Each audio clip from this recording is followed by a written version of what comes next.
तो एक बार मुझे याद है कि एक टीवी डिबेट हो रही थी, तो उसमें यह हुआ कि अमेरिका ने मदद पाकिस्तान को रोक दी।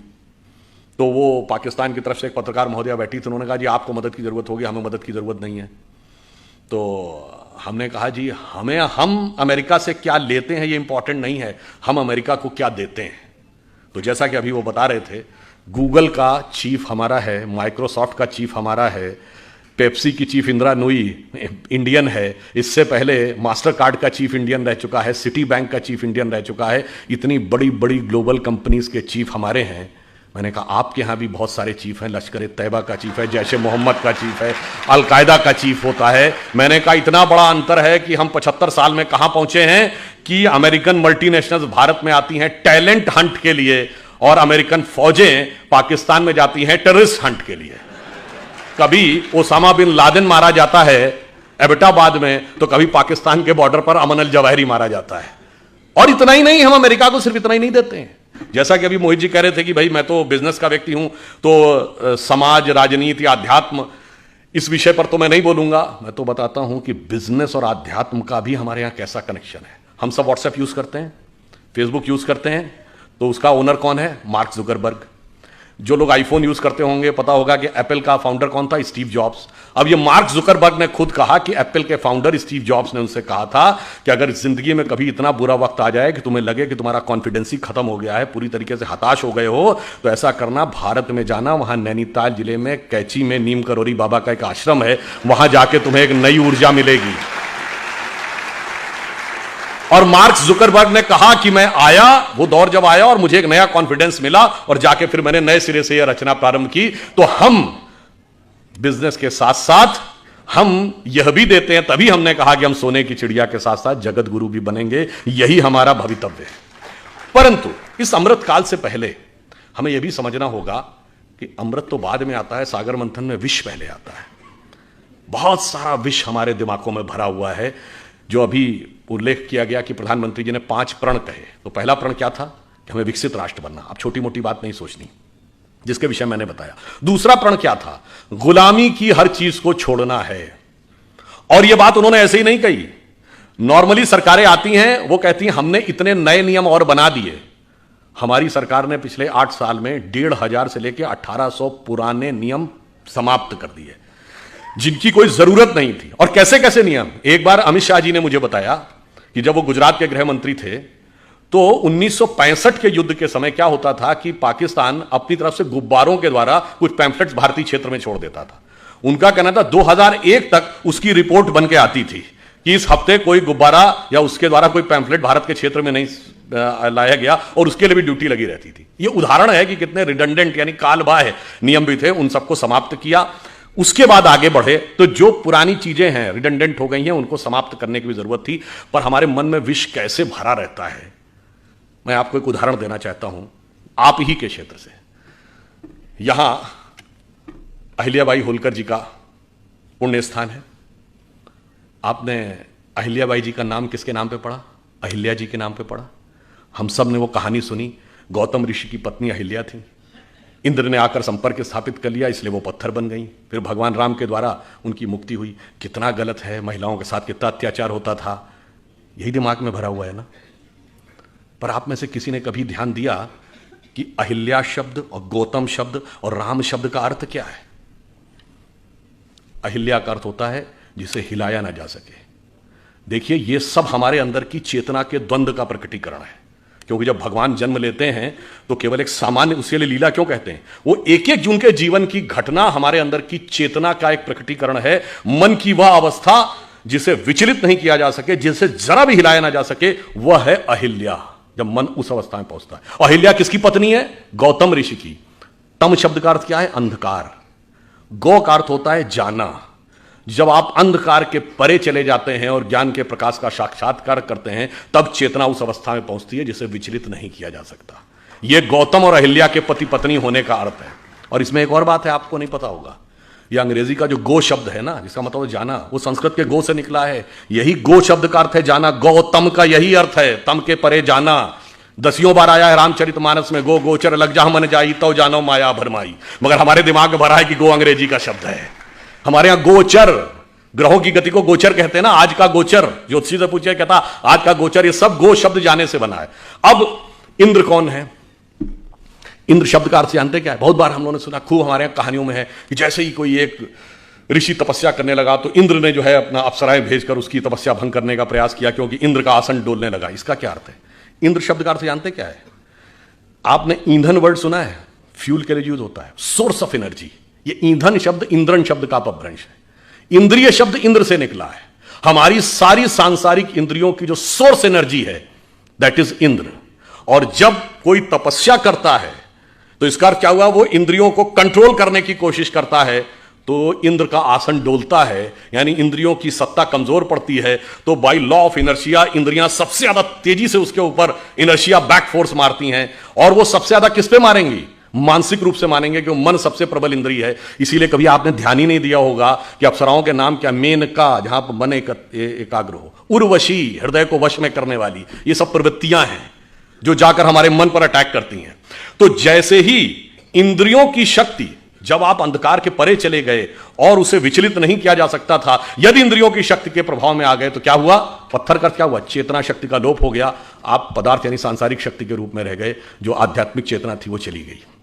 अब आध्यात्मिक चेतना दोबारा कब मिलेगी? राम शब्द का अर्थ जानते क्या होता है? हिंदी या संस्कृत में शब्द है, रम धातु से बना है, जिसका अर्थ होता है रमना, रमनते इतराम, रमणीक स्थान, रमता जोगी। यानी किसी भी चीज जिस चीज में सेटल्ड होती है उसको रमना कहते हैं। इसीलिए राम शब्द का तात्विक अर्थ है रमनते इतरामा, अर्थात वह तत्व जिसमें सारा संसार सेटल्ड है। फिर यानी वही divine element which beholds the entire universe, फिर जब उसके साथ दोबारा संपर्क होगा, that conscious energy will revive और वर्ल्डली एनर्जी विल डिसअपियर। मगर हमारे दिमाग को क्यों, अब ये क्यों, किन्हों ने पढ़ाया गया जानते क्यों? 1854 में कार्ल मार्क्स ने एक आर्टिकल लिखा था शिकागो हेराल्ड ट्रिब्यून में कि हिंदू जाति चाहे जितनी भी समृद्ध हो, पर वो नंदी, बैल, बंदर, हनुमान और हाथी गणेश को पूजने वाले इसी लायक थे कि उनके ऊपर हुकूमत की जाए, क्योंकि वो मूर्ख थे। मान्यवर, हम मूर्ख नहीं थे, इतना समझने लायक बुद्धि आपके पास नहीं थी, क्योंकि आपने ना कभी भारत में आए, ना आपने भारतीय संस्कृति पढ़ी, ना आपने संस्कृत पढ़ा, और आपने कुछ नहीं पढ़ा, और उसके बावजूद बैठे बैठे व्याख्या दे दी। और मैं पुनः यह बात चुनौती से कहता हूं, किसी मार्क्सवादी ने वैदिक संस्कृत पढ़ी ही नहीं। जैसे कोई आईआईटी या इंजीनियरिंग कॉलेज में जाकर बीटेक करे नहीं और इंजीनियरिंग पे भाषण देने लगे, उसी प्रकार कोई मार्क्सवादी बताए उसने किस वैदिक गुरुकुल में जाकर वैदिक संस्कृत पढ़ी है और फिर वेदों पे कमेंट्री की है, अंग्रेजी में पढ़ के वेदों पे कमेंट्री की है। ऐसे महान महान लोग हैं। और वो मैं उदाहरण बताना चाहता हूं, जब राम जन्मभूमि का मुकदमा चल रहा था, ये सुप्रीम कोर्ट की नहीं, जब Lucknow bench of Allahabad high court में चल रहा था, तो दोनों पक्षों से कहा गया कि आप अपने अपने इतिहासकार ला सकते हैं। तो हमारी तरफ से जो इतिहासकार थे उसमें देवेंद्र स्वरूप जी थे, एसपी गुप्ता थे, ग्रोवर साहब थे, डॉक्टर हर्ष नारायण थे। उधर से ऑब्वियस कौन थे? सूरज भान थे, आर एस शर्मा थे, रोमिला थापर थी, यही सब लोग, जिनको डीएन झा वगैरह, ये लोग स्वयं नहीं अपीयर होते थे, अपने प्रतिनिधियों के थ्रू होते थे। अब भाई देखिए, कोर्ट में तो राजनीति नहीं चलेगी। कोर्ट ने पूछा कि आप राम मंदिर के मुद्दे के ऊपर आए हैं, तो आप पहले ये बताइए कि आपका हिस्ट्री में विषय क्या है? एंशिएंट इंडिया विषय है क्या? तो उसमें से ज्यादातर लोगों लिख के दीजिए एंशिएंट इंडिया हमारा विषय नहीं है। अब वहां खुदाई का विषय था, तो आपको पता होगा हिस्ट्री में दो ब्रांच होती है ना, आर्कियोलॉजी एंड कल्चर। तो आर्कियोलॉजी खुदाई से डील करती है। उनसे पूछा गया आर्कियोलॉजी के एक्सपर्ट हैं? नहीं जी, हम उसके एक्सपर्ट भी नहीं, हमें आर्कियोलॉजी नहीं आती, यानी खुदाई वाला विषय हमें नहीं पता। चलिए, तो कल्चर का पता होगा। अब कल्चर तो किसी लैंग्वेज में लिखा रहता है, सारे डॉक्यूमेंट्स दो ही भाषाओं में थे, संस्कृत और फारसी। और मजे की बात है, सबने ये लिख के दिया है कि फारसी नहीं, उन्हें संस्कृत भी नहीं आती है। यानी ना खुदाई जानते थे, ना लिखाई जानते थे, और दावा ये सारी खुदाई जानते थे। वो आके हमको समझाते थे, जबकि हमारी तरफ से लोग ऐसे थे जो संस्कृत भी जानते थे, फारसी भी जानते थे। डॉक्टर हर्ष नारायण श्रीवास्तव को मैं व्यक्तिगत रूप से जानता हूं, वो जितने बड़े संस्कृत के विद्वान थे उतने बड़े फारसी के विद्वान थे। इसलिए जब बाबरी मस्जिद वाले कोई डॉक्यूमेंट देते थे फारसी का और उसका ट्रांसलेशन करके देते थे, डॉक्टर हर्ष नारायण को दिया जाता था टू वेट दैट ट्रांसलेशन, कि भाई जो ये ट्रांसलेशन है ये यही है या इसमें कोई एक आध नुक्ते का हेरफेर है। इससे आप समझिए कि किस प्रकार की चीजें हमारे दिमागों में भरी गई और हमारा दिमाग किस तरीके से उन सारी चीजों से इफेक्ट हो गया, और किन लोगों ने भरी जिनको उसका कुछ भी एबीसीडी नहीं आती थी। वैसे ऑन द लाइटर नोट में कहूं, जब ये देवी अहिल्या जी वाला उल्लेख आता है, तो तुलसीदास जी का जो पूरा साहित्य है ना, वो पूरा एक गंभीर राम भक्त साहित्य माना जाता है। पर एक ही आज जगह तुलसीदास जी ने हास्य रस का भी उल्लेख किया है। कवितावली में वो लिखते हैं कि जब भगवान राम चित्रकूट पहुंचते हैं, तो वहां के जब साधु सन्यासियों को पता चलता है कि भगवान राम आए हैं, तो वो बेचारे वर्षों बरस से व्रत कर रहे थे, तपस्या कर रहे थे, तो उनको लगा कि इनके पर पैर के स्पर्श होने से कोई पत्थर की शिला स्त्री बन जाती है, तो सब एक एक शिला लेके आ गए कि शायद ये एक सुंदर स्त्री बन जाए तो मेरा भी जीवन जो कष्ट का है कोई मुझे भी अच्छे ढंग से हमारा सहयोग करने के लिए मिल जाए।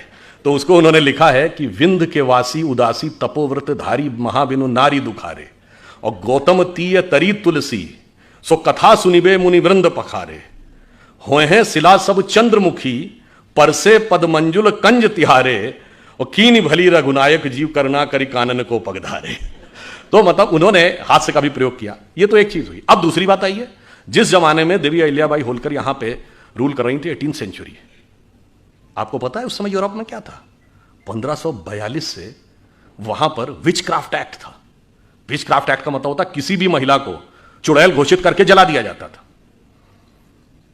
और वो समय जब भारत में चाहे रानी अहिल्याबाई हो, रानी दुर्गावती हो, कित्तूर की रानी चेन्नम्मा हो, वो मध्यकाल का दौर, चाहे छोटे मोटे राज्यों की रानी अबक्का हो या रानी लक्ष्मीबाई हो, वो यहां शासन कर रही थी। और वो लोग, और कौन, कोई भी चर्च घोषित कर देता था कि ये चुड़ैल है और उसको जला दिया जाता था। ये बाई पार्लियामेंट ये एक्ट था, ये ब्रिटिश पार्लियामेंट का एक्ट है। और आपको पता है वो एक्ट कब तक रहा है? 1951, 1951 में वो एक्ट रिपील किया गया है। और वो लोग हमको ज्ञान देते थे कि महिला समानता आपके यहां नहीं है, महिला समानता तुम्हारे यहां थी। आपको पता है अंग्रेजी का ये शब्द विच हंट आप सबने सुना होगा। ये विच हंट शब्द उसी विच क्राफ्ट एक्ट से निकला है कि किसी भी औरत को विच घोषित करके फिर उसको पकड़ना और पकड़ के मौत के घाट उतार देना। हकीकत यह है कि विच हंट करने वालों ने हमारे खिलाफ विच हंट किया है कि हमें कहां कहां पे नीचा दिखाया जा सकता है। और इसलिए मैं ये कहना चाहता हूं, हमारे यहां स्थिति यह थी, ये तो हुई रूल करने की बात। वैदिक काल में 20-22 ऐसी विदुषी महिलाएं हैं, गार्गी, अपाला, लोपमुद्रा, मैत्रेयी, जिन्होंने बाकायदा वेदों पर व्याख्यान किया है, शास्त्रार्थ किया है।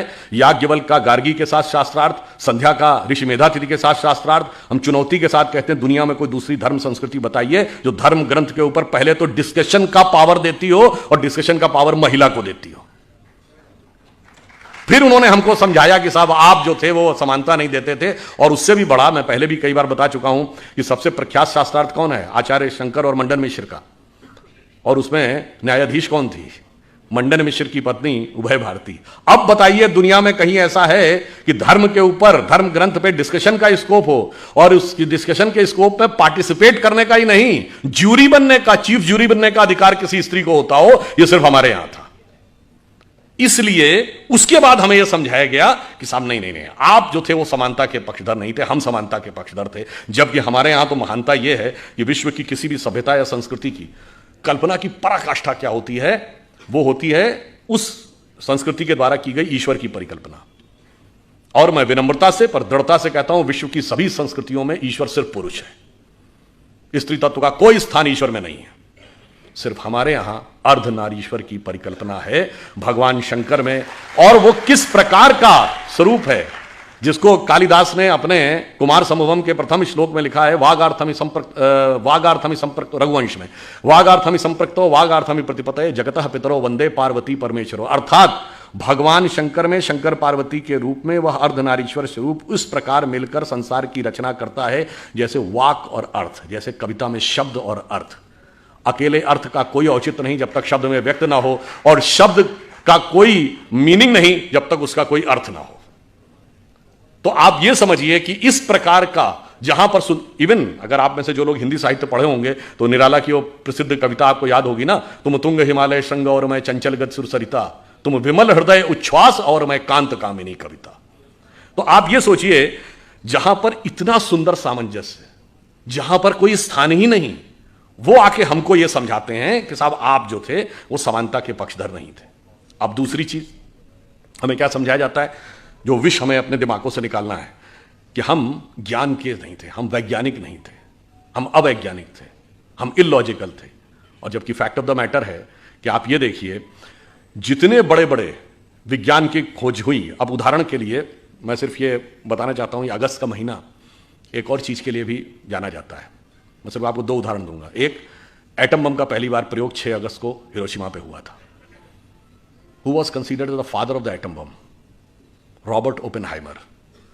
और जब 16 जुलाई 1945 को अमेरिका में बिकनी हिल पे पहला एटम बम का सक्सेसफुल प्रयोग हुआ था, उसको देखने के बाद रॉबर्ट ओपेनहाइमर ने पहला शब्द बोला था कि मुझे भगवत गीता का वह श्लोक याद आ रहा है जिसमें भगवान ने कहा है यदि सृजन मैं हूं तो विनाश भी मैं ही हूं। वह वेद और गीता को पढ़ता था। कौन? Father of the atomic weapon. तो एक बार मुझे याद है कि एक टीवी डिबेट हो रही थी, तो उसमें यह हुआ कि अमेरिका ने मदद पाकिस्तान को रोक दी। तो वो पाकिस्तान की तरफ से एक पत्रकार महोदया बैठी थी, उन्होंने कहा जी आपको मदद की ज़रूरत होगी, हमें मदद की ज़रूरत नहीं है। तो हमने कहा जी हम अमेरिका से क्या लेते हैं ये इंपॉर्टेंट नहीं है, हम अमेरिका को क्या देते हैं। तो जैसा कि अभी वो बता रहे थे, गूगल का चीफ हमारा है, माइक्रोसॉफ्ट का चीफ हमारा है, पेप्सी की चीफ इंदिरा नूई इंडियन है, इससे पहले मास्टर कार्ड का चीफ इंडियन रह चुका है, सिटी बैंक का चीफ इंडियन रह चुका है, इतनी बड़ी बड़ी ग्लोबल कंपनीज के चीफ हमारे हैं। मैंने कहा आपके यहाँ भी बहुत सारे चीफ हैं, लश्कर तैयबा का चीफ है, जैश ए मोहम्मद का चीफ है, अलकायदा का चीफ होता है। मैंने कहा इतना बड़ा अंतर है कि हम 75 साल में कहाँ पहुंचे हैं कि अमेरिकन मल्टीनेशनल्स भारत में आती हैं टैलेंट हंट के लिए और अमेरिकन फौजें पाकिस्तान में जाती हैं टेररिस्ट हंट के लिए। कभी ओसामा बिन लादेन मारा जाता है एबटाबाद में, तो कभी पाकिस्तान के बॉर्डर पर अमन अल जवाहिरी मारा जाता है। और इतना ही नहीं, हम अमेरिका को सिर्फ इतना ही नहीं देते हैं। जैसा कि अभी मोहित जी कह रहे थे कि भाई मैं तो बिजनेस का व्यक्ति हूं, तो समाज, राजनीति, आध्यात्म, इस विषय पर तो मैं नहीं बोलूंगा। मैं तो बताता हूं कि बिजनेस और आध्यात्म का भी हमारे यहां कैसा कनेक्शन है। हम सब व्हाट्सएप यूज करते हैं, फेसबुक यूज करते हैं, तो उसका ओनर कौन है? Mark Zuckerberg. जो लोग आईफोन यूज करते होंगे पता होगा कि एप्पल का फाउंडर कौन था? Steve jobs. अब ये मार्क जुकरबर्ग ने खुद कहा कि एप्पल के फाउंडर स्टीव जॉब्स ने उनसे कहा था कि अगर जिंदगी में कभी इतना बुरा वक्त आ जाए कि तुम्हें लगे कि तुम्हारा कॉन्फिडेंस ही खत्म हो गया है, पूरी तरीके से हताश हो गए हो, तो ऐसा करना, भारत में जाना, वहां नैनीताल जिले में कैची में नीम करोरी बाबा का एक आश्रम है, वहां जाके तुम्हें एक नई ऊर्जा मिलेगी। और मार्क जुकरबर्ग ने कहा कि मैं आया, वो दौर जब आया और मुझे एक नया कॉन्फिडेंस मिला और जाके फिर मैंने नए सिरे से यह रचना प्रारंभ की। तो हम बिजनेस के साथ साथ हम यह भी देते हैं, तभी हमने कहा कि हम सोने की चिड़िया के साथ साथ जगत गुरु भी बनेंगे, यही हमारा भवितव्य है। परंतु इस अमृत काल से पहले हमें यह भी समझना होगा कि अमृत तो बाद में आता है, सागर मंथन में विष पहले आता है। बहुत सारा विष हमारे दिमागों में भरा हुआ है। जो अभी उल्लेख किया गया कि प्रधानमंत्री जी ने 5 प्रण कहे, तो पहला प्रण क्या था? कि हमें विकसित राष्ट्र बनना। अब छोटी मोटी बात नहीं सोचनी, जिसके विषय मैंने बताया। दूसरा प्रण क्या था? गुलामी की हर चीज को छोड़ना है। और यह बात उन्होंने ऐसे ही नहीं कही। नॉर्मली सरकारें आती हैं, वो कहती हैं हमने इतने नए नियम और बना दिए। हमारी सरकार ने पिछले 8 साल में 1500 से लेकर 1800 पुराने नियम समाप्त कर दिए, जिनकी कोई जरूरत नहीं थी। और कैसे कैसे नियम? एक बार अमित शाह जी ने मुझे बताया कि जब वो गुजरात के गृह मंत्री थे, तो 1965 के युद्ध के समय क्या होता था कि पाकिस्तान अपनी तरफ से गुब्बारों के द्वारा कुछ पैम्फलेट्स भारतीय क्षेत्र में छोड़ देता था। उनका कहना था 2001 तक उसकी रिपोर्ट बन के आती थी कि इस हफ्ते कोई गुब्बारा या उसके द्वारा कोई पैम्फलेट भारत के क्षेत्र में नहीं लाया गया, और उसके लिए भी ड्यूटी लगी रहती थी। यह उदाहरण है कि कितने रिडंडेंट यानी कालबाह्य नियम भी थे, उन सबको समाप्त किया। उसके बाद आगे बढ़े तो जो पुरानी चीजें हैं, रिडंडेंट हो गई हैं, उनको समाप्त करने की भी जरूरत थी। पर हमारे मन में विष कैसे भरा रहता है, मैं आपको एक उदाहरण देना चाहता हूं, आप ही के क्षेत्र से। यहां अहिल्याबाई होलकर जी का पुण्य स्थान है। आपने अहिल्याबाई जी का नाम किसके नाम पे पढ़ा? अहिल्या जी के नाम पे पढ़ा। हम सब ने वो कहानी सुनी, गौतम ऋषि की पत्नी अहिल्या थी, इंद्र ने आकर संपर्क स्थापित कर लिया, इसलिए वो पत्थर बन गई। फिर भगवान राम के द्वारा उनकी मुक्ति हुई। कितना गलत है, महिलाओं के साथ कितना अत्याचार होता था, यही दिमाग में भरा हुआ है ना। पर आप में से किसी ने कभी ध्यान दिया कि अहिल्या शब्द और गौतम शब्द और राम शब्द का अर्थ क्या है? अहिल्या का अर्थ होता है जिसे हिलाया ना जा सके। देखिए, ये सब हमारे अंदर की चेतना के द्वंद्व का प्रकटीकरण है। क्योंकि जब भगवान जन्म लेते हैं तो केवल एक सामान्य, उसे लीला क्यों कहते हैं? वो एक एक जून के जीवन की घटना हमारे अंदर की चेतना का एक प्रकटीकरण है। मन की वह अवस्था जिसे विचलित नहीं किया जा सके, जिसे जरा भी हिलाया ना जा सके, वह है अहिल्या। जब मन उस अवस्था में पहुंचता है। अहिल्या किसकी पत्नी है? गौतम ऋषि की। तम शब्द का अर्थ क्या है? अंधकार। गौ का अर्थ होता है जाना। जब आप अंधकार के परे चले जाते हैं और ज्ञान के प्रकाश का साक्षात्कार करते हैं, तब चेतना उस अवस्था में पहुंचती है जिसे विचलित नहीं किया जा सकता। यह गौतम और अहिल्या के पति पत्नी होने का अर्थ है। और इसमें एक और बात है, आपको नहीं पता होगा, यह अंग्रेजी का जो गो शब्द है ना, जिसका मतलब जाना, वो संस्कृत के गो से निकला है। यही गो शब्द का अर्थ है जाना, गौतम का यही अर्थ है, तम के परे जाना। 10 बार आया है रामचरितमानस में, गो गोचर लग जा मन जाई तो जानो माया भरमाई। मगर हमारे दिमाग में भरा है कि गो अंग्रेजी का शब्द है। हमारे यहां गोचर, ग्रहों की गति को गोचर कहते हैं ना, आज का गोचर, ज्योतिषी से पूछे कहता आज का गोचर, ये सब गो शब्द जाने से बना है। अब इंद्र कौन है? इंद्र शब्द का अर्थ जानते क्या है? बहुत बार हम लोगों ने सुना, खूब हमारे यहां कहानियों में है कि जैसे ही कोई एक ऋषि तपस्या करने लगा तो इंद्र ने जो है अपना अप्सराएं भेजकर उसकी तपस्या भंग करने का प्रयास किया, क्योंकि इंद्र का आसन डोलने लगा। इसका क्या अर्थ है? इंद्र शब्द का अर्थ जानते क्या है? आपने ईंधन वर्ड सुना है? फ्यूल के लिए यूज होता है, सोर्स ऑफ एनर्जी। ये ईंधन शब्द इंद्रन शब्द का अपभ्रंश है। इंद्रिय शब्द इंद्र से निकला है। हमारी सारी सांसारिक इंद्रियों की जो सोर्स एनर्जी है दैट इज इंद्र।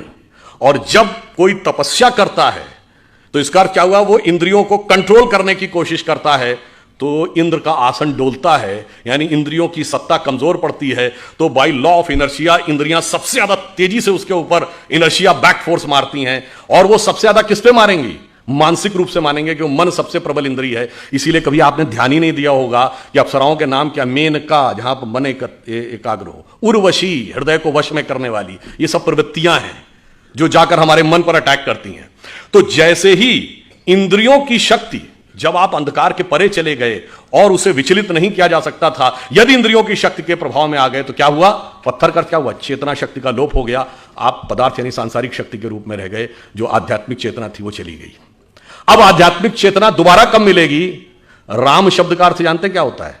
हिंदी या संस्कृत में शब्द है, रम धातु से बना है, जिसका अर्थ होता है रमना, रमनते इतराम, रमणीक स्थान, रमता जोगी। यानी किसी भी चीज जिस चीज में सेटल्ड होती है उसको रमना कहते हैं।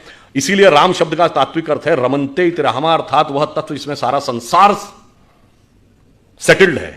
फिर यानी वही divine element which beholds the entire universe, फिर जब उसके साथ दोबारा संपर्क होगा that conscious energy will revive और वर्ल्ड एनर्जी विल डिसअपियर। मगर हमारे दिमाग को क्यों, अब ये क्यों, किन्होंने पढ़ाया गया जानते क्यों?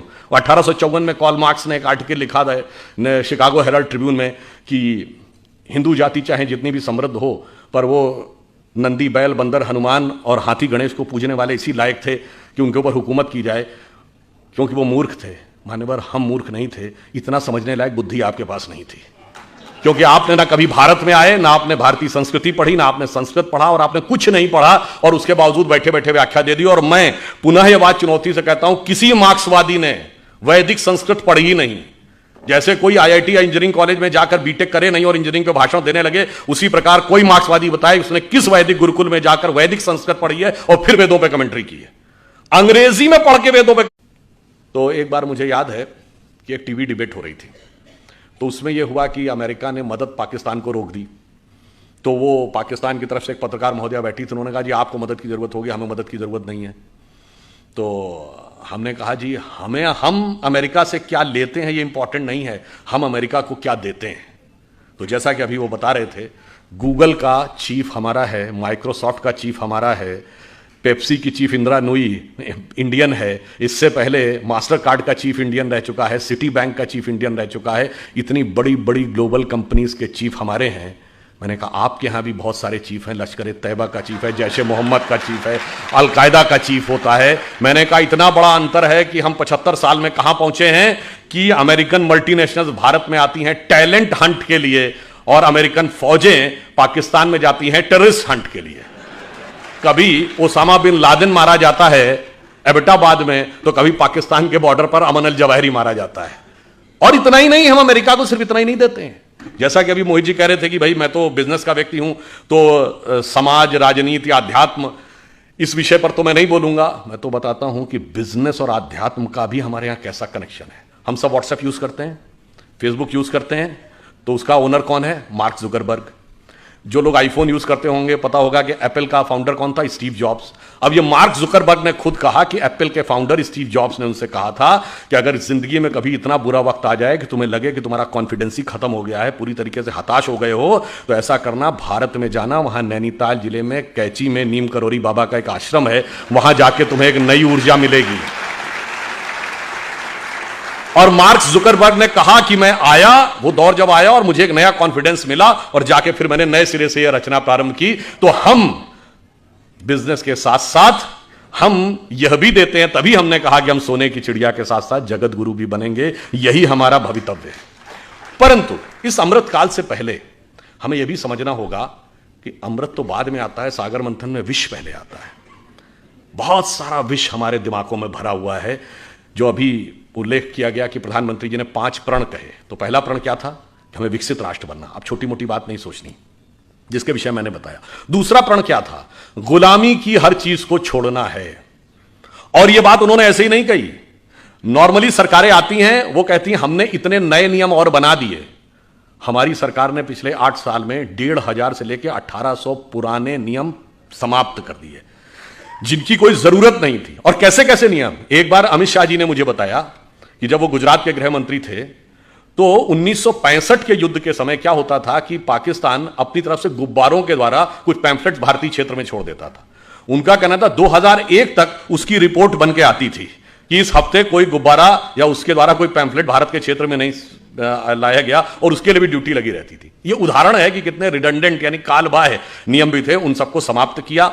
उसके बाद आगे बढ़े तो जो पुरानी चीजें हैं, रिडंडेंट हो गई हैं, उनको समाप्त करने की भी जरूरत।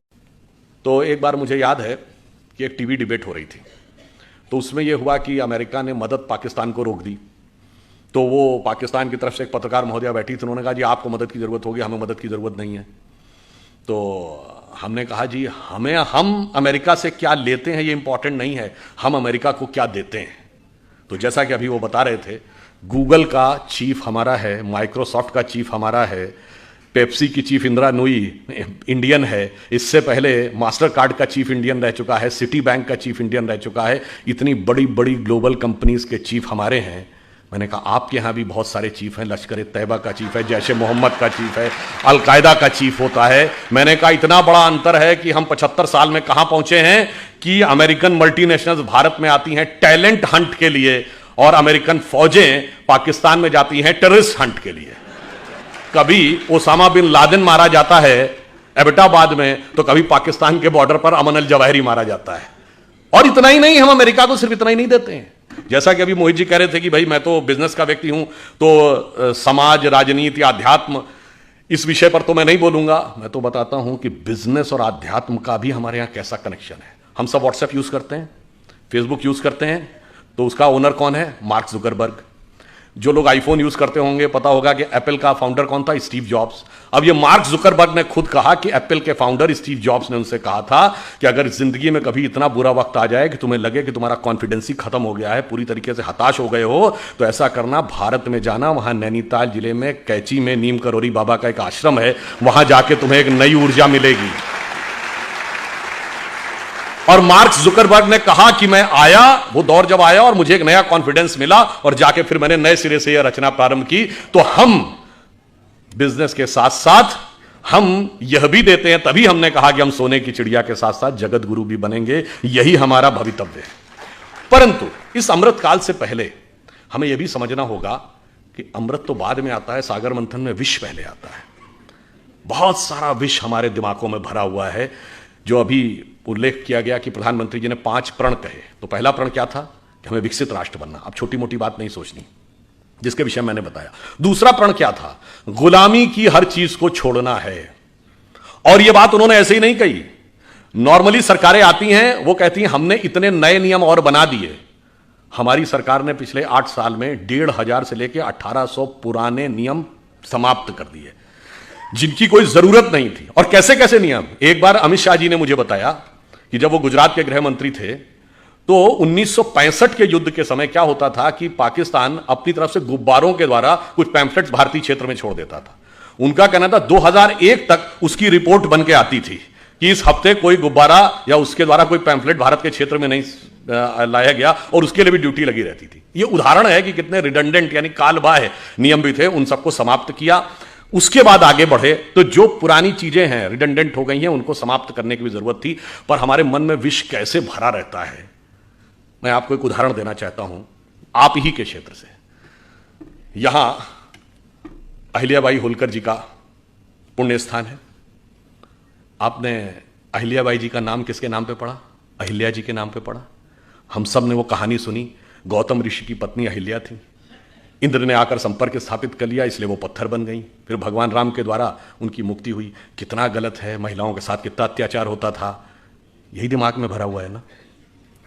पर आप में से किसी ने कभी ध्यान दिया कि अहिल्या शब्द और गौतम शब्द और राम शब्द का अर्थ क्या है? अहिल्या का अर्थ होता है जिसे हिलाया ना जा सके। देखिए, ये सब हमारे अंदर की चेतना के द्वंद्व का प्रकटीकरण है। क्योंकि जब भगवान जन्म लेते हैं तो केवल एक सामान्य, उसके लिए लीला क्यों कहते हैं? वो एक एक जून के जीवन की घटना हमारे अंदर की चेतना का एक प्रकटीकरण है। मन की वह अवस्था जिसे विचलित नहीं किया जा सके, जिसे जरा भी हिलाया ना जा सके, वह है अहिल्या। जब मन उस अवस्था में पहुंचता है। अहिल्या किसकी पत्नी है? गौतम ऋषि की। तम शब्द का अर्थ क्या है? अंधकार। गौ का अर्थ होता है जाना। जब आप अंधकार के परे चले जाते हैं और ज्ञान के प्रकाश का साक्षात्कार करते हैं, तब चेतना उस अवस्था में पहुंचती है जिसे विचलित नहीं किया जा सकता। यह गौतम और अहिल्या के पति पत्नी होने का अर्थ है। और इसमें एक और बात है, आपको नहीं पता होगा, यह अंग्रेजी का जो गो शब्द है ना, जिसका मतलब जाना, वो संस्कृत के गो से निकला है। यही गो शब्द का अर्थ है जाना। गौतम का यही अर्थ है, तम के परे जाना। 10 बार आया है रामचरितमानस में, गो गोचर लग जा मन जाई तो जानो माया भरमाई। मगर हमारे दिमाग में भरा है कि गो अंग्रेजी का शब्द है। हमारे यहां गोचर, ग्रहों की गति को गोचर कहते हैं ना। आज का गोचर, ज्योतिषी से पूछिए, कहता आज का गोचर, ये सब गो शब्द जाने से बना है। अब इंद्र कौन है?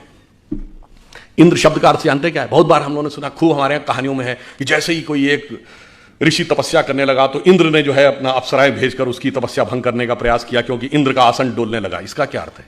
इंद्र शब्द का अर्थ जानते क्या है? आपने ईंधन वर्ड सुना है? फ्यूल के लिए यूज होता है, सोर्स ऑफ एनर्जी। ये ईंधन शब्द इंद्रन शब्द का अपभ्रंश है। इंद्रिय शब्द इंद्र से निकला है। हमारी सारी सांसारिक इंद्रियों की जो सोर्स एनर्जी है, दैट इज इंद्र। और जब कोई तपस्या करता है तो इसका अर्थ क्या हुआ? वो इंद्रियों को कंट्रोल करने की कोशिश करता है, तो इंद्र का आसन डोलता है, यानी इंद्रियों की सत्ता कमजोर पड़ती है। तो बाय लॉ ऑफ इनर्शिया इंद्रियां सबसे ज्यादा तेजी से उसके ऊपर इनर्शिया बैक फोर्स मारती हैं। और वो सबसे ज्यादा किस पे मारेंगी? मानसिक रूप से मानेंगे, कि मन सबसे प्रबल इंद्रिय है। इसीलिए कभी आपने ध्यान ही नहीं दिया होगा कि अप्सराओं के नाम क्या? मेनका, जहां पर मन एकाग्र हो, उर्वशी, हृदय को वश में करने वाली। ये सब प्रवृत्तियां हैं जो जाकर हमारे मन पर अटैक करती हैं। तो जैसे ही इंद्रियों की शक्ति, जब आप अंधकार के परे चले गए और उसे विचलित नहीं किया जा सकता था, यदि इंद्रियों की शक्ति के प्रभाव में आ गए तो क्या हुआ? पत्थर का क्या हुआ? चेतना शक्ति का लोप हो गया। आप पदार्थ यानी सांसारिक शक्ति के रूप में रह गए। जो आध्यात्मिक चेतना थी वो चली गई। अब आध्यात्मिक चेतना दोबारा कब मिलेगी? राम शब्द का अर्थ जानते क्या होता है? हिंदी या संस्कृत में शब्द है, रम धातु से बना है, जिसका अर्थ होता है रमना। रमनते इतराम, रमणीक स्थान, रमता जोगी। यानी किसी भी चीज जिस चीज में सेटल्ड होती है उसको रमना कहते हैं। इसीलिए राम शब्द का तात्विक अर्थ है रमनते इतरामा, अर्थात वह तत्व जिसमें सारा संसार सेटल्ड है। फिर यानी वही divine element which beholds the entire universe, फिर जब उसके साथ दोबारा संपर्क होगा, that conscious energy will revive और वर्ल्ड एनर्जी विल डिसअपियर। मगर हमारे दिमाग को क्यों, अब ये क्यों, किन्हों ने पढ़ाया गया जानते क्यों? 1854 में कार्ल मार्क्स ने एक आर्टिकल लिखा था शिकागो हेराल्ड ट्रिब्यून में कि हिंदू जाति चाहे जितनी भी समृद्ध हो, पर वो नंदी, बैल, बंदर, हनुमान और हाथी गणेश को पूजने वाले इसी लायक थे कि उनके ऊपर हुकूमत की जाए, क्योंकि वो मूर्ख थे। मान्यवर, हम मूर्ख नहीं थे, इतना समझने लायक बुद्धि आपके पास नहीं थी, क्योंकि आपने ना कभी भारत में आए, ना आपने भारतीय संस्कृति पढ़ी, ना आपने संस्कृत पढ़ा, और आपने कुछ नहीं पढ़ा, और उसके बावजूद बैठे बैठे व्याख्या दे दी। और मैं पुनः यह बात चुनौती से कहता हूं, किसी मार्क्सवादी ने वैदिक संस्कृत पढ़ी ही नहीं। जैसे कोई आईआईटी या इंजीनियरिंग कॉलेज में जाकर बीटेक करे नहीं और इंजीनियरिंग पे भाषण देने लगे, उसी प्रकार कोई मार्क्सवादी बताए उसने किस वैदिक गुरुकुल में जाकर वैदिक संस्कृत पढ़ी है और फिर वेदों पे कमेंट्री की है, अंग्रेजी में पढ़ के वेदों पे कमेंट्री की है। ऐसे महान महान लोग हैं। और वो मैं उदाहरण बताना चाहता हूं, जब राम जन्मभूमि का मुकदमा चल रहा था, ये सुप्रीम कोर्ट की नहीं, जब Lucknow bench of Allahabad high court में चल रहा था, तो दोनों पक्षों से कहा गया कि आप अपने अपने इतिहासकार ला सकते हैं। तो हमारी तरफ से जो इतिहासकार थे उसमें देवेंद्र स्वरूप जी थे, एसपी गुप्ता थे, ग्रोवर साहब थे, डॉक्टर हर्ष नारायण थे।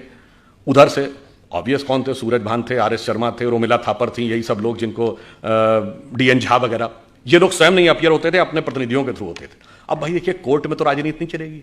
कोर्ट ने पूछा कि आप राम मंदिर के मुद्दे के ऊपर आए हैं, तो आप पहले ये बताइए कि आपका हिस्ट्री में विषय क्या है? एंशिएंट इंडिया विषय है क्या? तो उसमें से ज्यादातर लोगों ने लिख के दीजिए एंशिएंट इंडिया हमारा विषय नहीं है। अब वहां खुदाई का विषय था, तो आपको पता होगा हिस्ट्री में 2 ब्रांच होती है ना, आर्कियोलॉजी एंड कल्चर, तो आर्कियोलॉजी खुदाई से डील करती है। उनसे पूछा कि आर्कियोलॉजी के एक्सपर्ट हैं? नहीं जी, हम उसके एक्सपर्ट भी नहीं, हमें आर्कियोलॉजी नहीं आती, यानी खुदाई वाला विषय हमें नहीं पता। चलिए, तो कल्चर का पता होगा। अब कल्चर तो किसी लैंग्वेज में लिखा रहता है, सारे डॉक्यूमेंट्स दो ही भाषाओं में थे, संस्कृत और फारसी। और मजे की बात है, सबने ये लिख के दिया है कि फारसी नहीं, उन्हें संस्कृत भी नहीं आती है, यानी ना खुदाई जानते थे ना लिखाई जानते थे, और दावा ये सारी खुदाई जानते थे। वो आके हमको समझाते थे, जबकि हमारी तरफ से लोग ऐसे थे जो संस्कृत भी जानते थे, फारसी भी जानते थे। डॉक्टर हर्षनारायण श्रीवास्तव को मैं व्यक्तिगत रूप से जानता हूं, जितने बड़े संस्कृत के विद्वान थे उतने बड़े फारसी के विद्वान थे। इसलिए जब बाबरी मस्जिद वाले कोई डॉक्यूमेंट देते थे फारसी का और उसका ट्रांसलेशन करके देते थे, तो डॉक्टर हर्षनारायण को दिया जाता था टू वेट दैट ट्रांसलेशन, कि भाई ये ट्रांसलेशन है, ये यही है या इसमें कोई एक आध नुक्ते का हेरफेर है। इससे आप समझिए कि किस प्रकार की चीजें हमारे दिमागों में भरी गई, और हमारा दिमाग किस तरीके से उन सारी चीजों से इफेक्ट हो गया, और किन लोगों ने भरी जिनको उसका कुछ भी एबीसीडी नहीं आती थी। वैसे ऑन द लाइटर नोट में कहूं, जब ये देवी अहिल्या जी वाला उल्लेख आता है, तो तुलसीदास जी का जो पूरा साहित्य है ना, वो पूरा एक गंभीर राम भक्त साहित्य माना जाता है। पर एक ही आज जगह तुलसीदास जी ने हास्य रस का भी उल्लेख किया है। कवितावली में वो लिखते हैं कि जब भगवान राम चित्रकूट पहुंचते हैं, तो वहां के जब साधु सन्यासियों को पता चलता है कि भगवान राम आए हैं, तो वो बेचारे वर्षों बरस से व्रत कर रहे थे, तपस्या कर रहे थे, तो उनको लगा कि इनके पैर के स्पर्श होने से कोई पत्थर की शिला स्त्री बन जाती है, तो सब एक एक शिला लेके आ गए कि शायद ये एक सुंदर स्त्री बन जाए तो मेरा भी जीवन जो कष्ट का है, कोई मुझे भी अच्छे ढंग से हमारा सहयोग करने के लिए मिल जाए। तो एक बार मुझे याद है कि एक टीवी डिबेट हो रही थी, तो उसमें यह हुआ कि अमेरिका ने मदद पाकिस्तान को रोक दी। तो वो पाकिस्तान की तरफ से एक पत्रकार महोदया बैठी थी, उन्होंने कहा जी आपको मदद की ज़रूरत होगी, हमें मदद की ज़रूरत नहीं है। तो हमने कहा जी हम अमेरिका से क्या लेते हैं ये इंपॉर्टेंट नहीं है, हम अमेरिका को क्या देते हैं।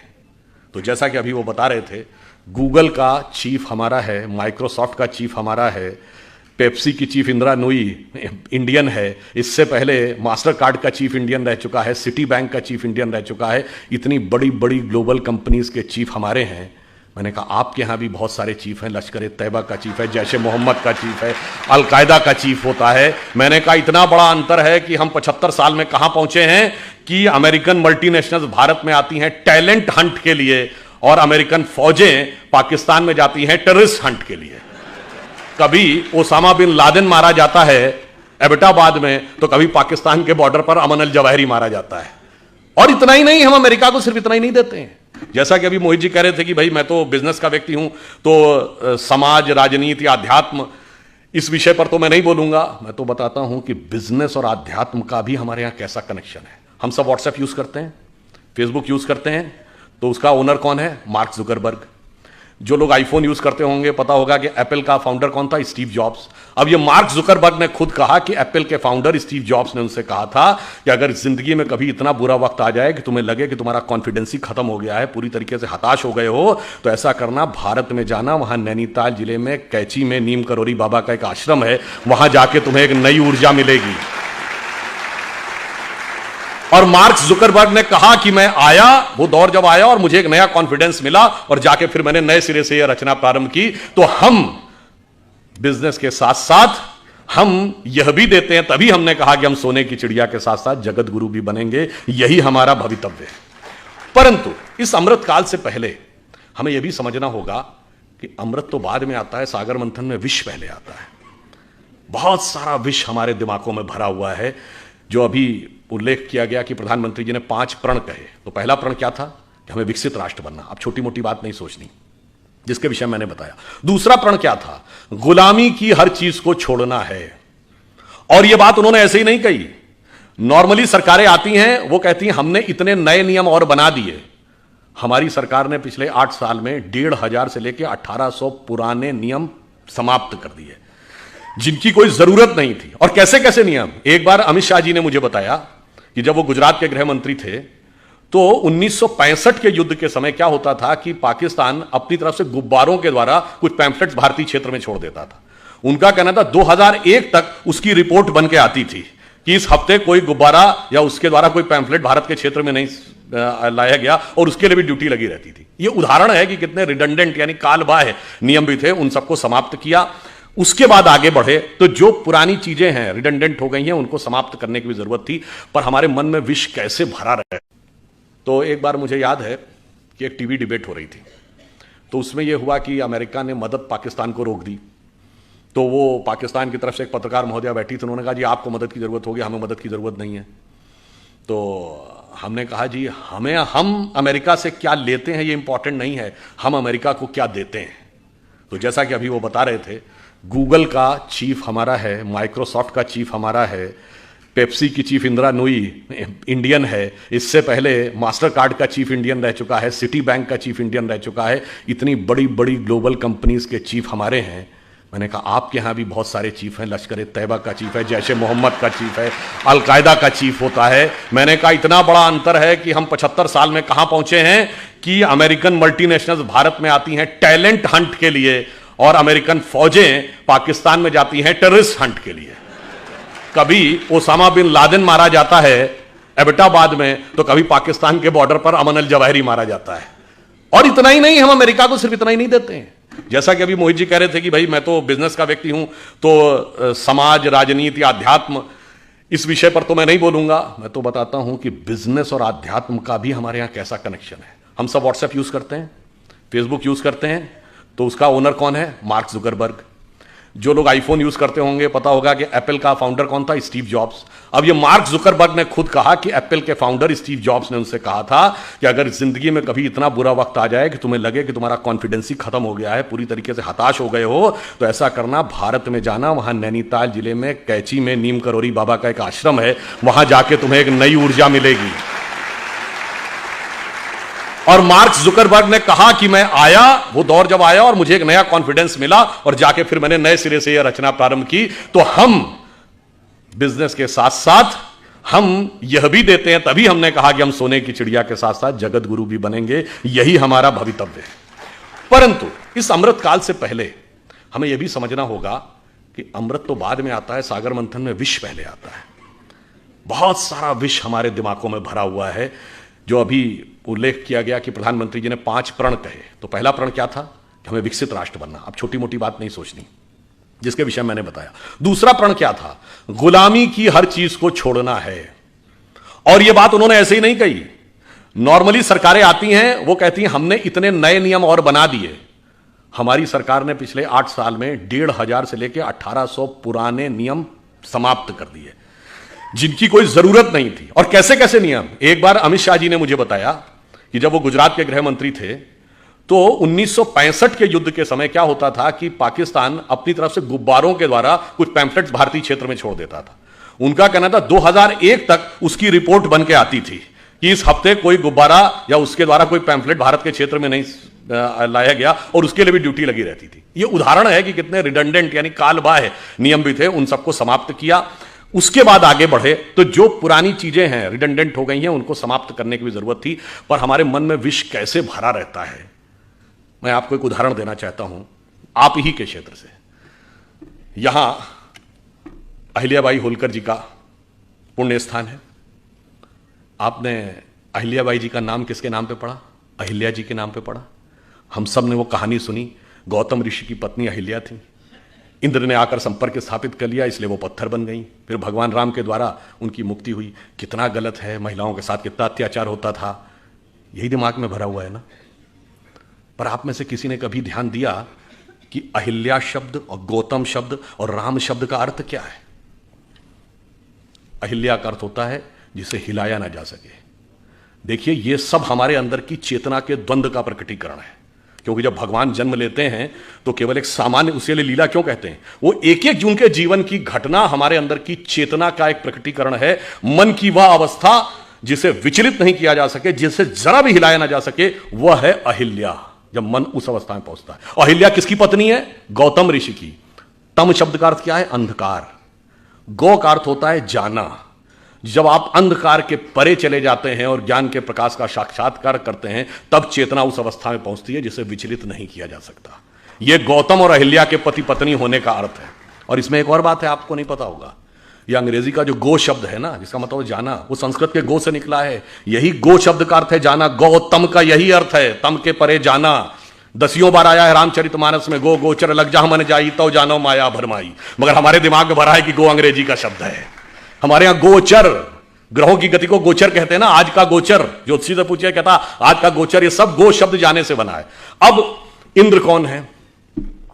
इंद्र शब्द का अर्थ जानते क्या है? बहुत बार हम लोगों ने सुना, खूब हमारे यहां कहानियों में है कि जैसे ही कोई एक ऋषि तपस्या करने लगा तो इंद्र ने जो है अपना अप्सराएं भेजकर उसकी तपस्या भंग करने का प्रयास किया, क्योंकि इंद्र का आसन डोलने लगा। इसका क्या अर्थ है? इंद्र शब्द का अर्थ जानते क्या है? आपने ईंधन वर्ड सुना है? फ्यूल के लिए यूज होता है, सोर्स ऑफ एनर्जी। ये ईंधन शब्द इंद्रन शब्द का अपभ्रंश है। इंद्रिय शब्द इंद्र से निकला है। हमारी सारी सांसारिक इंद्रियों की जो सोर्स एनर्जी है दैट इज इंद्र। और जब कोई तपस्या करता है तो इसका अर्थ क्या हुआ? वो इंद्रियों को कंट्रोल करने की कोशिश करता है तो इंद्र का आसन डोलता है, यानी इंद्रियों की सत्ता कमजोर पड़ती है।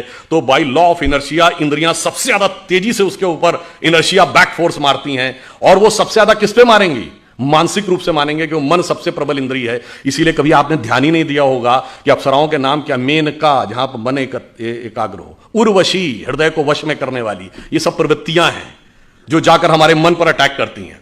तो जैसे ही इंद्रियों की शक्ति, जब आप अंधकार के परे चले गए और उसे विचलित नहीं किया जा सकता था, यदि इंद्रियों की शक्ति के प्रभाव में आ गए तो क्या हुआ? पत्थर का क्या हुआ? चेतना शक्ति का लोप हो गया। आप पदार्थ यानी सांसारिक शक्ति के रूप में रह गए। जो आध्यात्मिक चेतना थी वो चली गई। अब आध्यात्मिक चेतना दोबारा कब मिलेगी? राम शब्द का अर्थ जानते क्या होता है? हिंदी या संस्कृत में शब्द है, रम धातु से बना है, जिसका अर्थ होता है रमना, रमनते इतराम, रमणीक स्थान, रमता जोगी। यानी किसी भी चीज जिस चीज में सेटल्ड होती है उसको रमना कहते हैं। इसीलिए राम शब्द का तात्विक अर्थ है रमनते इतराम, अर्थात वह तत्व जिसमें सारा संसार सेटल्ड है। फिर यानी वही divine element which beholds the entire universe, फिर जब उसके साथ दोबारा संपर्क होगा that conscious energy will revive और वर्ल्डली एनर्जी विल डिसअपियर। मगर हमारे दिमाग को क्यों, अब ये क्यों, किन्होंने पढ़ाया गया जानते क्यों?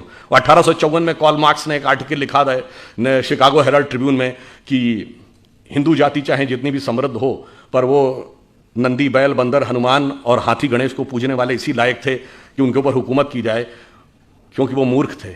मान्यवर, हम मूर्ख नहीं थे, इतना समझने लायक बुद्धि आपके पास नहीं थी, क्योंकि आपने ना कभी भारत में आए, ना आपने भारतीय संस्कृति पढ़ी, ना आपने संस्कृत पढ़ा, और आपने कुछ नहीं पढ़ा, और उसके बावजूद बैठे बैठे व्याख्या दे दी। और मैं पुनः यह बात चुनौती से कहता हूं, किसी मार्क्सवादी ने वैदिक संस्कृत पढ़ी ही नहीं।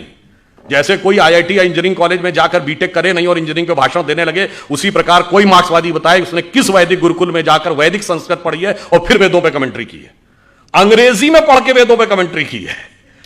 ऐसे महान महान लोग हैं। और वो मैं उदाहरण बताना चाहता हूं, जब राम जन्मभूमि का मुकदमा चल रहा था, ये सुप्रीम कोर्ट की नहीं, जब Lucknow bench of Allahabad high court में चल रहा था, तो दोनों पक्षों से कहा गया कि आप अपने अपने इतिहासकार ला सकते हैं।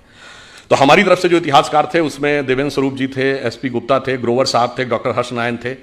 उधर से ऑब्वियस कौन थे? सूरज भान थे, आर एस शर्मा थे, रोमिला थापर थी, यही सब लोग जिनको डीएन झा वगैरह, ये लोग स्वयं नहीं अपीयर होते थे, अपने प्रतिनिधियों के थ्रू होते थे। अब भाई देखिए, कोर्ट में तो राजनीति नहीं चलेगी।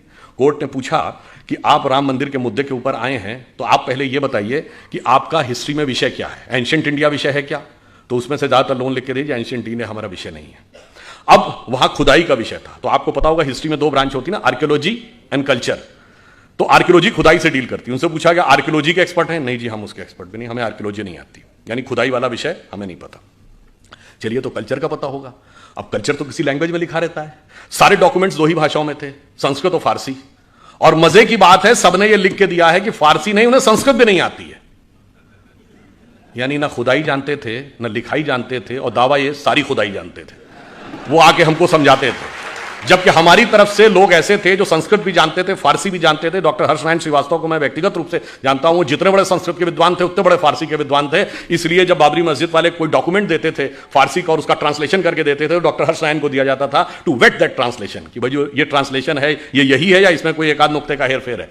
इससे आप समझिए कि किस प्रकार की चीजें हमारे दिमागों में भरी गई और हमारा दिमाग किस तरीके से उन सारी चीजों से इफेक्ट हो गया, और किन लोगों ने भरी जिनको उसका कुछ भी एबीसीडी नहीं आती थी।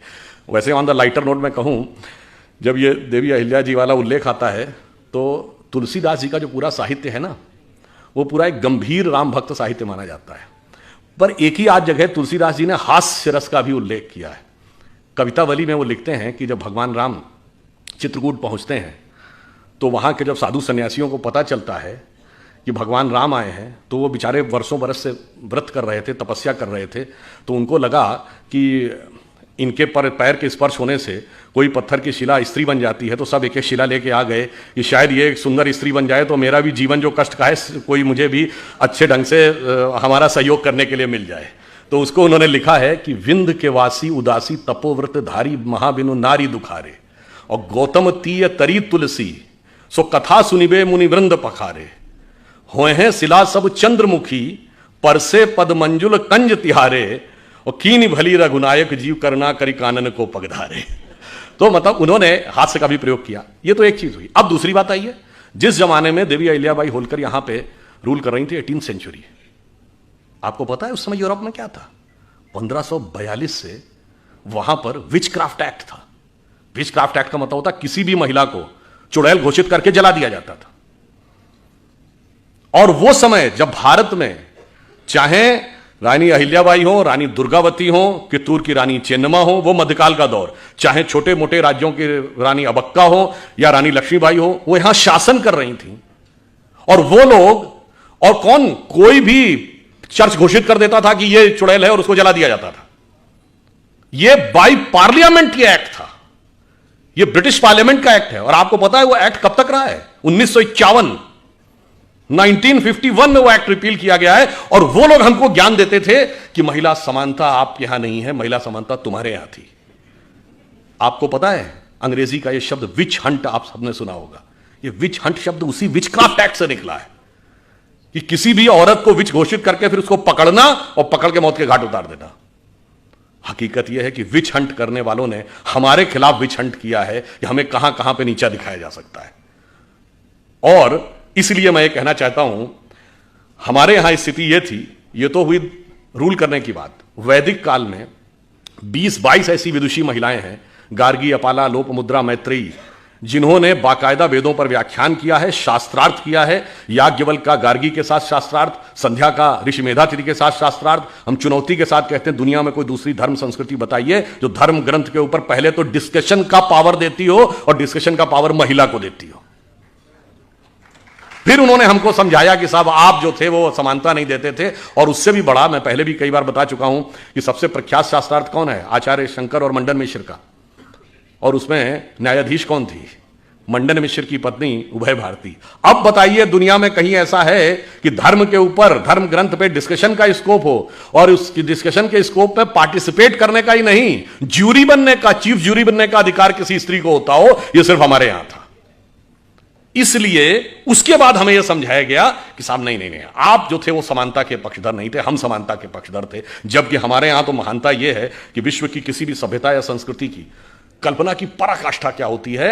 वो होती है उस संस्कृति के द्वारा की गई ईश्वर की परिकल्पना। और मैं विनम्रता से पर दृढ़ता से कहता हूं, विश्व की सभी संस्कृतियों में ईश्वर सिर्फ पुरुष है। स्त्री तत्व का कोई स्थान ईश्वर में नहीं है।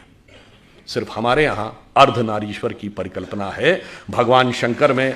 और वो किस प्रकार का स्वरूप है, जिसको कालिदास ने अपने कुमार संभवम के प्रथम श्लोक में लिखा है, वागार्थमि संपर्क रघुवंश में, वागार्थमि संपर्क्तो वागार्थमि प्रतिपतये जगतः पितरो वंदे पार्वती परमेश्वरो। अर्थात भगवान शंकर में शंकर पार्वती के रूप में वह अर्धनारीश्वर स्वरूप उस प्रकार मिलकर संसार की रचना करता है जैसे वाक और अर्थ, जैसे कविता में शब्द और अर्थ। अकेले अर्थ का कोई औचित्य नहीं जब तक शब्द में व्यक्त ना हो, और शब्द का कोई मीनिंग नहीं जब तक उसका कोई अर्थ ना हो।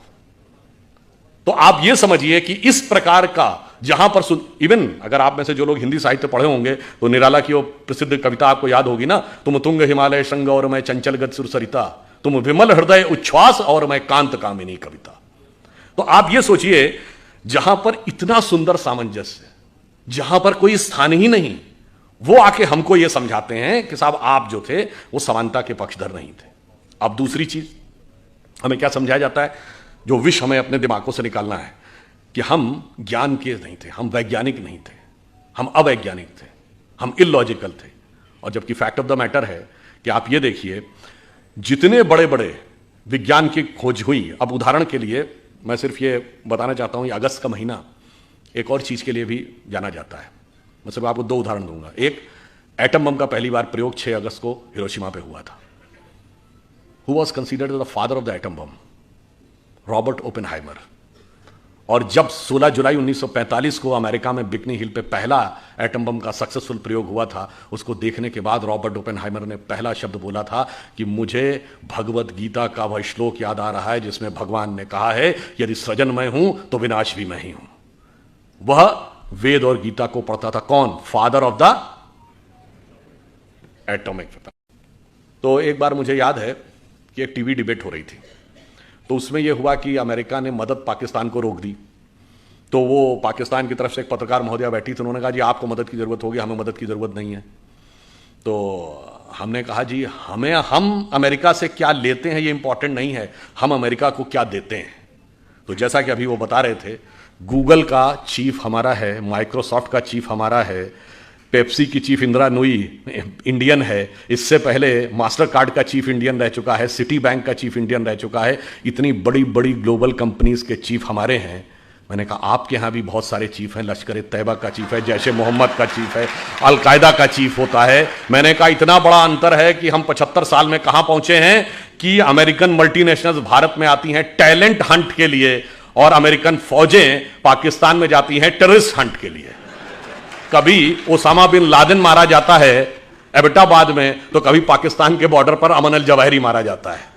और इतना ही नहीं, हम अमेरिका को सिर्फ इतना ही नहीं देते हैं। जैसा कि अभी मोहित जी कह रहे थे कि भाई मैं तो बिजनेस का व्यक्ति हूं, तो समाज, राजनीति, अध्यात्म, इस विषय पर तो मैं नहीं बोलूंगा। मैं तो बताता हूं कि बिजनेस और अध्यात्म का भी हमारे यहां कैसा कनेक्शन है। हम सब व्हाट्सएप यूज करते हैं, फेसबुक यूज करते हैं, तो उसका ओनर कौन है? Mark Zuckerberg.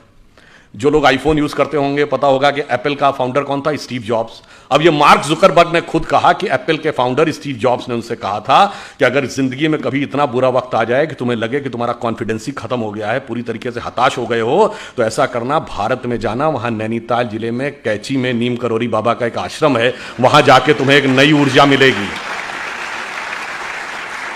और मार्क जुकरबर्ग ने कहा कि मैं आया, वो दौर जब आया और मुझे एक नया कॉन्फिडेंस मिला और जाके फिर मैंने नए सिरे से यह रचना प्रारंभ की। तो हम बिजनेस के साथ साथ हम यह भी देते हैं, तभी हमने कहा कि हम सोने की चिड़िया के साथ साथ जगत गुरु भी बनेंगे, यही हमारा भवितव्य है। परंतु इस अमृत काल से पहले हमें यह भी समझना होगा कि अमृत तो बाद में आता है, सागर मंथन में विष पहले आता है। बहुत सारा विष हमारे दिमागों में भरा हुआ है। जो अभी उल्लेख किया गया कि प्रधानमंत्री जी ने 5 प्रण कहे, तो पहला प्रण क्या था? कि हमें विकसित राष्ट्र बनना। अब छोटी मोटी बात नहीं सोचनी, जिसके विषय मैंने बताया। दूसरा प्रण क्या था? गुलामी की हर चीज को छोड़ना है। और यह बात उन्होंने ऐसे ही नहीं कही। नॉर्मली सरकारें आती हैं, वो कहती हैं हमने इतने नए नियम और बना दिए।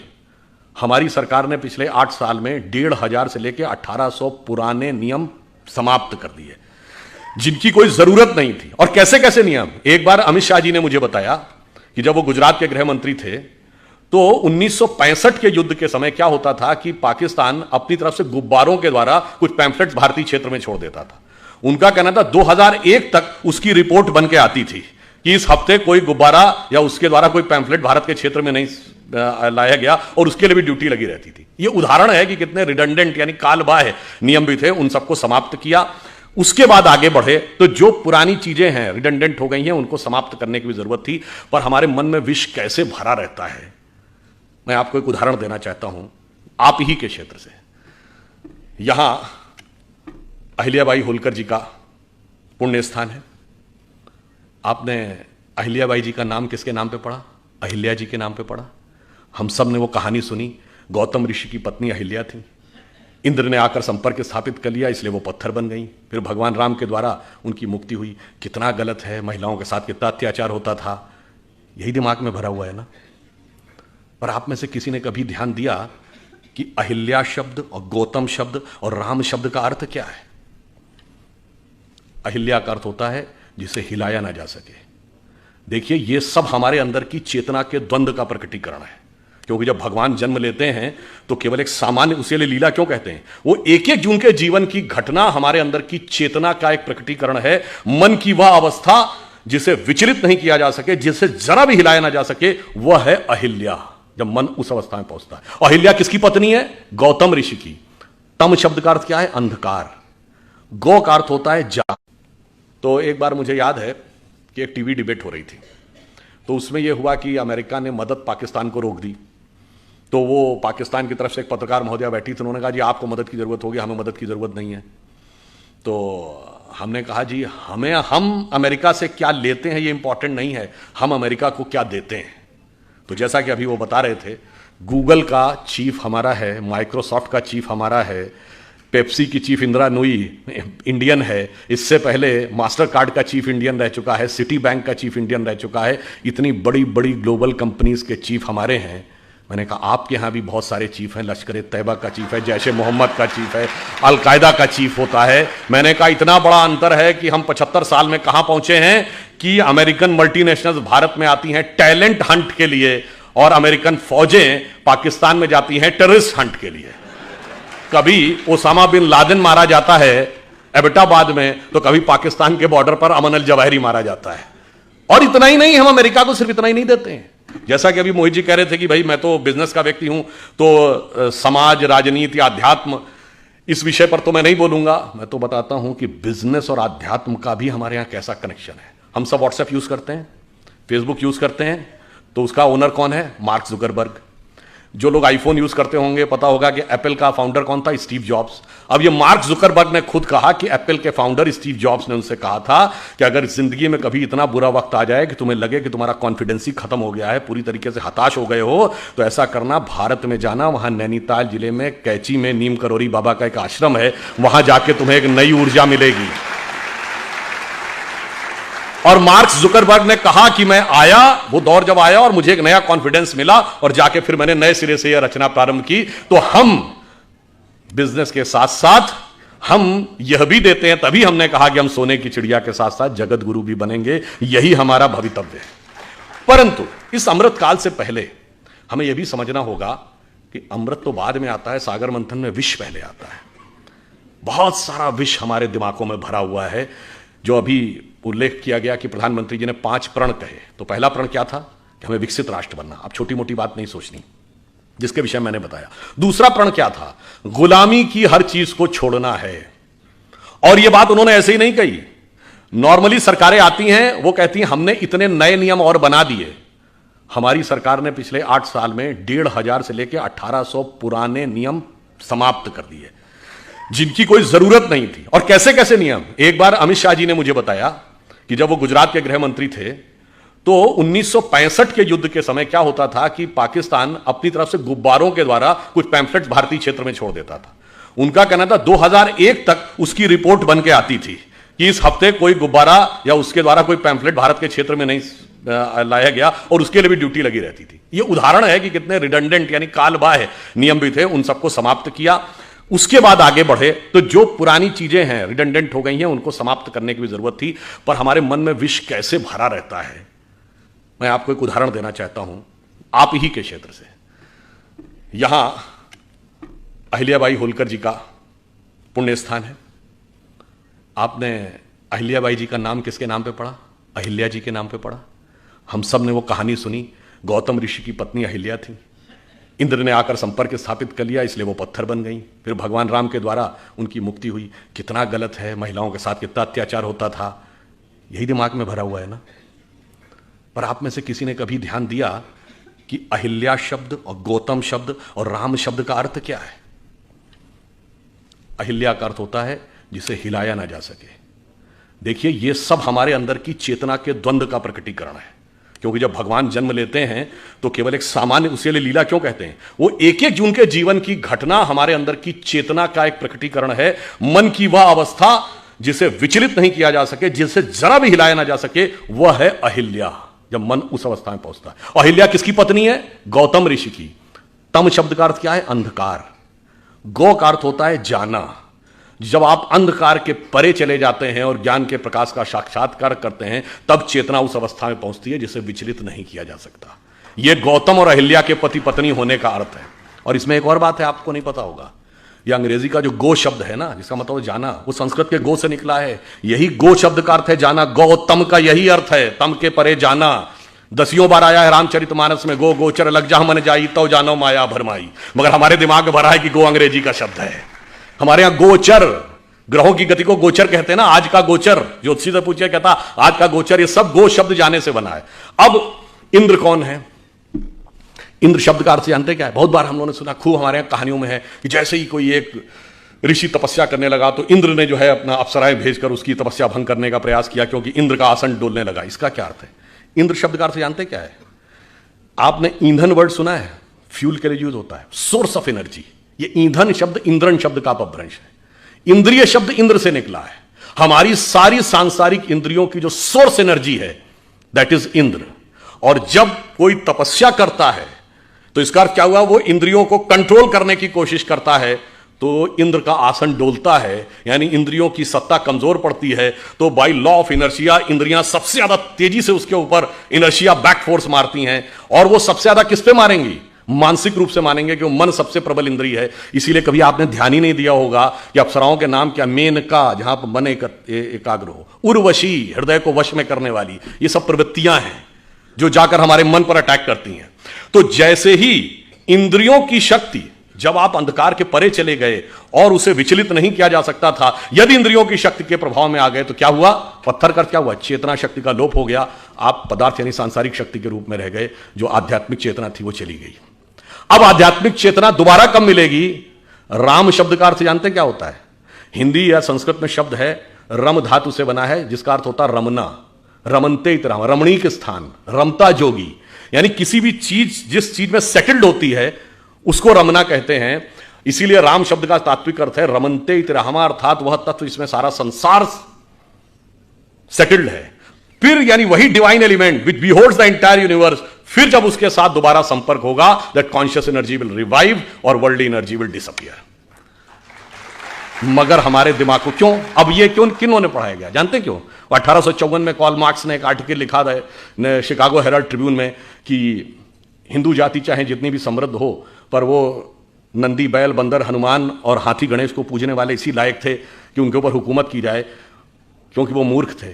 मान्यवर, हम मूर्ख नहीं थे, इतना समझने लायक बुद्धि आपके पास नहीं थी, क्योंकि आपने ना कभी भारत में आए, ना आपने भारतीय संस्कृति पढ़ी, ना आपने संस्कृत पढ़ा, और आपने कुछ नहीं पढ़ा, और उसके बावजूद बैठे बैठे व्याख्या दे दी। और मैं पुनः यह बात चुनौती से कहता हूं, किसी मार्क्सवादी ने वैदिक संस्कृत पढ़ी ही नहीं।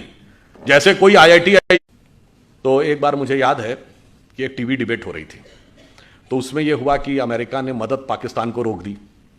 तो वो पाकिस्तान की तरफ से एक पत्रकार महोदया बैठी थी, उन्होंने कहा जी आपको मदद की जरूरत होगी, हमें मदद की जरूरत नहीं है। तो हमने कहा जी हम अमेरिका से क्या लेते हैं ये इंपॉर्टेंट नहीं है, हम अमेरिका को क्या देते हैं। तो जैसा कि अभी वो बता रहे थे, गूगल का चीफ हमारा है, माइक्रोसॉफ्ट का चीफ हमारा है, पेप्सी की चीफ इंदिरा नूई इंडियन है, इससे पहले मास्टर कार्ड का चीफ इंडियन रह चुका है, सिटी बैंक का चीफ इंडियन रह चुका है। इतनी बड़ी बड़ी ग्लोबल कंपनीज के चीफ हमारे हैं। मैंने कहा आपके यहाँ भी बहुत सारे चीफ हैं, लश्कर तैयबा का चीफ है, जैश मोहम्मद का चीफ है, अलकायदा का चीफ होता है। मैंने कहा इतना बड़ा अंतर है कि हम 75 साल में कहां पहुंचे हैं कि अमेरिकन मल्टीनेशनल्स भारत में आती हैं टैलेंट हंट के लिए, और अमेरिकन फौजें पाकिस्तान में जाती हैं टेररिस्ट हंट के लिए। कभी ओसामा बिन लादेन मारा जाता है एबटाबाद में, तो कभी पाकिस्तान के बॉर्डर पर अमन अल जवाहिरी मारा जाता है। और इतना ही नहीं, हम अमेरिका को सिर्फ इतना ही नहीं देते हैं। जैसा कि अभी मोहित जी कह रहे थे कि भाई मैं तो बिजनेस का व्यक्ति हूं, तो समाज, राजनीति, आध्यात्म, इस विषय पर तो मैं नहीं बोलूंगा। मैं तो बताता हूं कि बिजनेस और आध्यात्म का भी हमारे यहां कैसा कनेक्शन है। हम सब व्हाट्सएप यूज करते हैं, फेसबुक यूज करते हैं, तो उसका ओनर कौन है? Mark Zuckerberg. जो लोग आईफोन यूज करते होंगे पता होगा कि एप्पल का फाउंडर कौन था? Steve jobs. अब ये मार्क जुकरबर्ग ने खुद कहा कि एप्पल के फाउंडर स्टीव जॉब्स ने उनसे कहा था कि अगर जिंदगी में कभी इतना बुरा वक्त आ जाए कि तुम्हें लगे कि तुम्हारा कॉन्फिडेंस ही खत्म हो गया है, पूरी तरीके से हताश हो गए हो, तो ऐसा करना, भारत में जाना, वहां नैनीताल जिले में कैची में नीम करोरी बाबा का एक आश्रम है, वहां जाके तुम्हें एक नई ऊर्जा मिलेगी। और मार्क जुकरबर्ग ने कहा कि मैं आया, वो दौर जब आया और मुझे एक नया कॉन्फिडेंस मिला, और जाके फिर मैंने नए सिरे से यह रचना प्रारंभ की। तो हम बिजनेस के साथ साथ हम यह भी देते हैं, तभी हमने कहा कि हम सोने की चिड़िया के साथ साथ जगत गुरु भी बनेंगे, यही हमारा भवितव्य है। परंतु इस अमृत काल से पहले हमें यह भी समझना होगा कि अमृत तो बाद में आता है, सागर मंथन में विष पहले आता है। बहुत सारा विष हमारे दिमागों में भरा हुआ है। जो अभी उल्लेख किया गया कि प्रधानमंत्री जी ने 5 प्रण कहे, तो पहला प्रण क्या था? कि हमें विकसित राष्ट्र बनना। अब छोटी मोटी बात नहीं सोचनी, जिसके विषय मैंने बताया। दूसरा प्रण क्या था? गुलामी की हर चीज को छोड़ना है। और यह बात उन्होंने ऐसे ही नहीं कही, नॉर्मली सरकारें आती हैं, वो कहती हैं हमने इतने नए नियम और बना दिए। हमारी सरकार ने पिछले 8 साल में 1,500 से लेकर 1800 पुराने नियम समाप्त कर दिए जिनकी कोई जरूरत नहीं थी। और कैसे कैसे नियम, एक बार अमित शाह जी ने मुझे याद है कि एक टीवी डिबेट हो रही थी, तो उसमें यह हुआ कि अमेरिका ने मदद पाकिस्तान को रोक दी।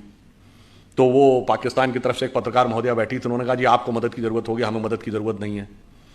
तो हमने कहा जी हम अमेरिका से क्या लेते हैं ये इंपॉर्टेंट नहीं है, हम अमेरिका को क्या देते हैं।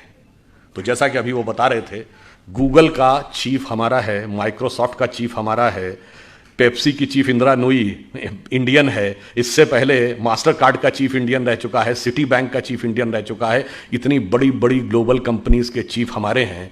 मैंने कहा आपके यहाँ भी बहुत सारे चीफ हैं, लश्कर तैयबा का चीफ है, जैश ए मोहम्मद का चीफ है, अलकायदा का चीफ होता है। मैंने कहा इतना बड़ा अंतर है कि हम 75 साल में कहां पहुंचे हैं कि अमेरिकन मल्टीनेशनल्स भारत में आती हैं टैलेंट हंट के लिए और अमेरिकन फौजें पाकिस्तान में जाती हैं टेररिस्ट हंट के लिए।